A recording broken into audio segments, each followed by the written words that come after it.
Hey everyone, and welcome back. I'm Rick Fussell and this is the Ingrain Workshop.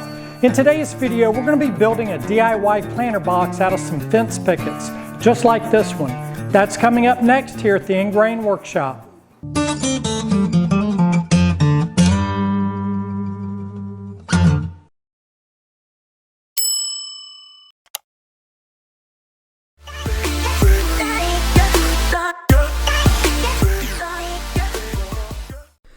So quick confession, I know I said we'd be building this planter box out of fence pickets, and you totally can.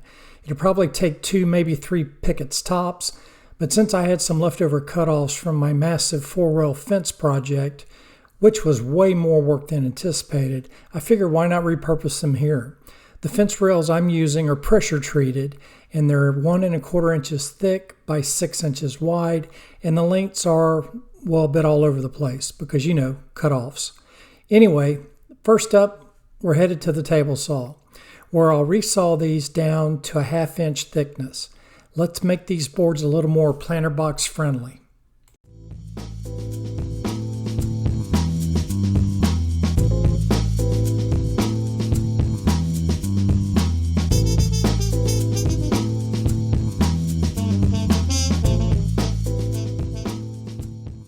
Next, we'll head over to the planer to clean up the side we just cut. These pieces are rough sawn, so I'm only going to plane one side. Well, what about the rough side, you ask? That'll be our little secret. I'll face the inside of the planter box where no one will see it. And hey, if you're using regular fence pickets from the big box store, you get to skip the resawing and planing. Lucky you, less work, more building.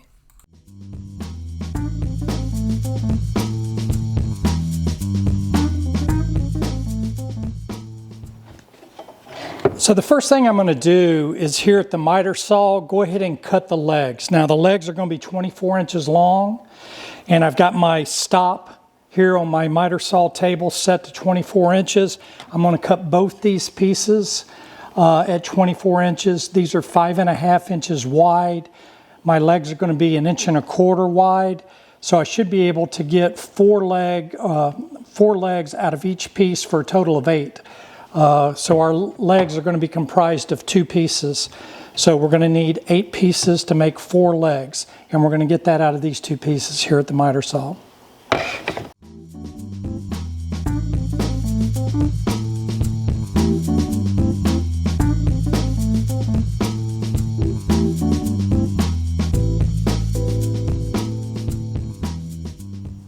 So the next thing I need to do is cut the box sides. So our sides have 2 different lengths. 2 of the sides are going to be at 13 inches long, and then the other 2 opposing sides are going to be at 12 inches long. So I'm going to cut those to their final lengths here at the miter saw.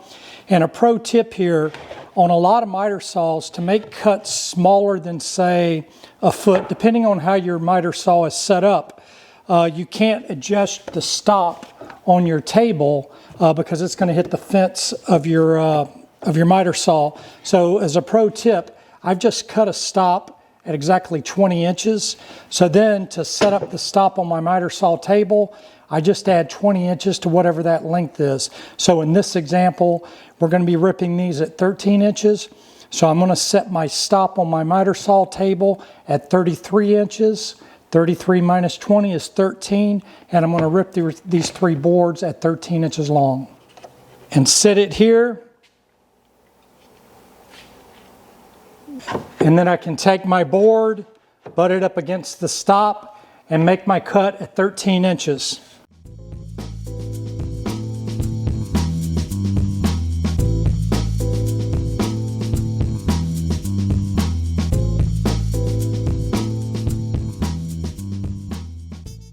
So with my 6 boards cut at 13 inches, I need to cut the boards for the opposing side, which is going to be at 12 inches. So I'm going to adjust my stop from 33 inches to 32 inches.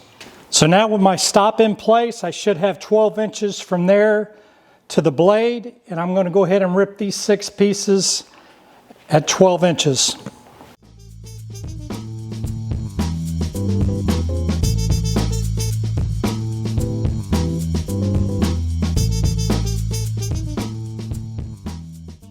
So I have a total of 6 pieces that are 12 inches, 6 pieces that are 13 inches, and these are going to make up the 4 sides of the box. Now back here at the table saw, I've got my 2 leg pieces, and we're going to rip these at 1.25 inches. I should be able to get 4 out of each piece for a total of 8 leg pieces, and then those will get glued up into an L shape or a corner shape. So it's going to take 8 pieces to make 4 legs.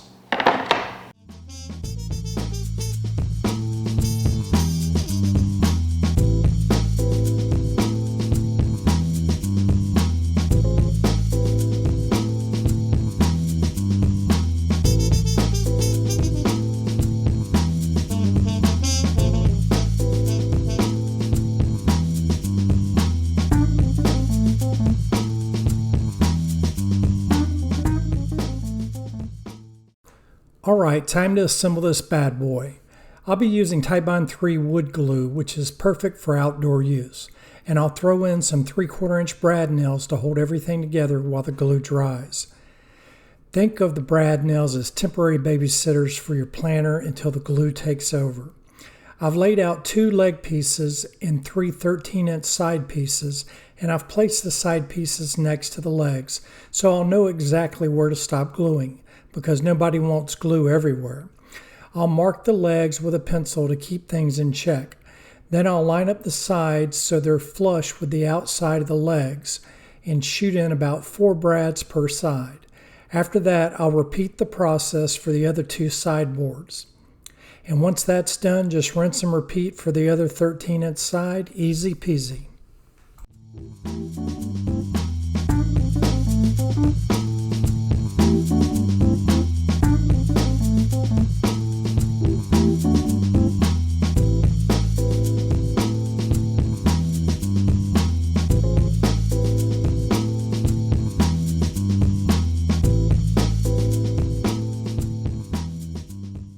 Now that both 13-inch sides are assembled, it's time to tackle the 2 12-inch sides. This glue up is going to be a little different though. I'll lay out the 2 leg pieces and then grab one of the 13-inch sides, lay it over the leg piece, and mark where the inside of that 13-inch piece sits. This way I know exactly where to attach the 12-inch sides to the legs, no guessing games here. Once I've made my pencil marks, because precision is key, I'll go ahead and glue up the 12-inch sides, fasten them with brad nails just like we did for the other sides. Same process, different measurements, because we like to keep things interesting.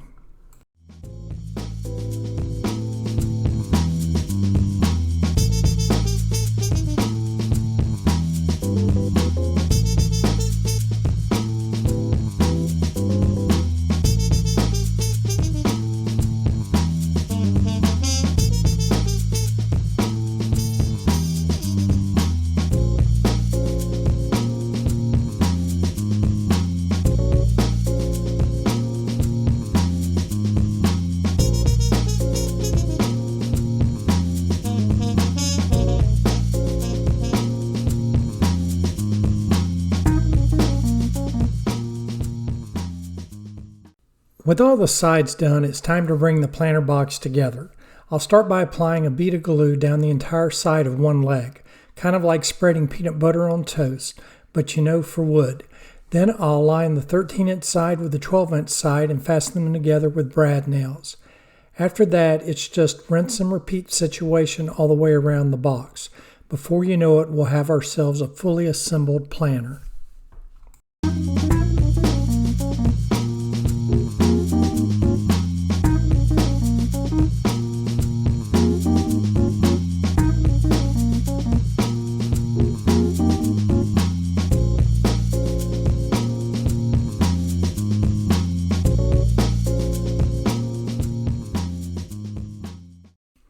Now that the planter box is assembled, it's time to add the bottom. Over at the table saw, I'm going to rip 2 cleats from some scrap cutoffs. These will be 1 inch wide by 11 inches long. I'll attach the cleats inside the bottom of the box using wood glue, and you guessed it, 3/4 inch brad nails. 1 cleat goes on one side, then I'll rotate the box 180 degrees and do the same on the other side. With the cleats installed, I'll head back to the miter saw to cut 2 bottom pieces at 11.5 inches. These will sit on the cleats inside the box, supported nice and snug. Now you could glue them down, but I decided against it. This way, if they rot out over time, I can easily swap them out. Plus, I left a 1/2 inch gap between the 2 bottom pieces to let any excess water drain out, because no one likes a soggy planter. The last and final step in this build is to make a cap for the planter box to give it that finished look. So over at the table saw, I'm going to rip 4 pieces at 2 inches wide. Then at the miter saw, I'll cut the 45-degree miters on all ends. These pieces will be approximately 15.5 inches long, measured from the long side of the miters. Once that's done, I'll lay them out on my outfeed table, flip the planter box upside down and center it on top of the cap pieces. I'll mark the cap's location, glue up the miters, and fasten them together with brad nails. After the cap is assembled, I'll apply glue inside my marked lines and set the planter onto the cap. Finally, I'll stand it upright and secure the cap to the planter with brad nails all the way around. And just like that, I've got a capped planter box looking sharp and ready for my avocado tree. So if you build the planter box just to stick a potted plant inside it, you could probably skip this step, but I intend on actually putting potting soil in here and transplanting my small avocado tree. So I've just got some landscape fabric here, and using a staple gun, I'm just going to staple it to the sides and the bottom, and I'll do this for the entire planter.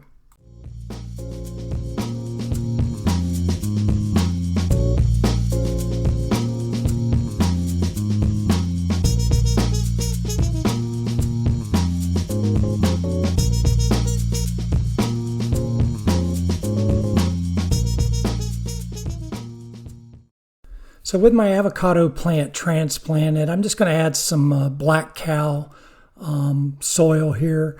It's got some manure and fertilizer mixed.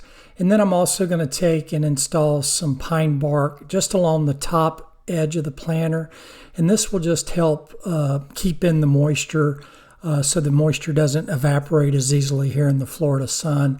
And that'll keep it damp and moist most of the day and will just help the tree grow.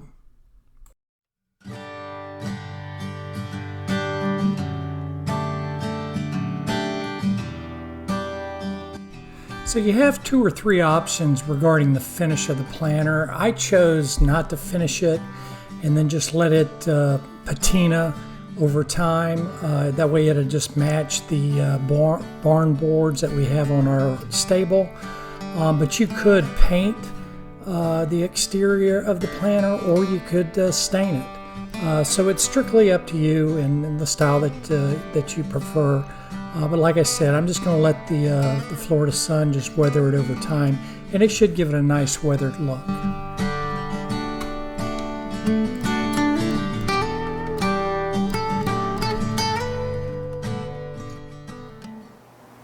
Well, that's going to wrap up this video. I hope you really enjoyed the video, and if you did, then please leave it a thumbs up. If you're new to the channel and you like DIY and woodworking projects, then I highly recommend that you smash that subscribe button. It's free and painless, and I also ask that you ring that bell icon. That way you'll be notified of all our upcoming videos. To all my existing subscribers, I really appreciate all the support you've given this channel. If you have any questions about this build, then please drop them in the comments section below. I'll be more than happy to answer them for you.